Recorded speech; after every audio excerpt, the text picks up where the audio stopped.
All right, today we're doing fire extinguisher safety. So, um, you're in your office, somebody smells smoke. The best thing to do is have somebody call 911, start getting your patients out of the room, out of the building, then go and if you can contain the fire, grab the fire extinguisher,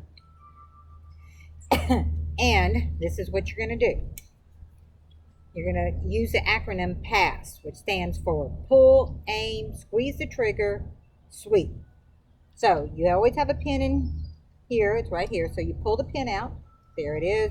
Put it in your pocket. You're going to aim at the base of the fire, which is right here at this chair that I'm pretending is my fire. You're going to squeeze. I'm not squeezing because I do not want this stuff all over my chair. So you squeeze, and then you will sweep. And when you sweep, you'll make the noise will sound like this. The fire's out.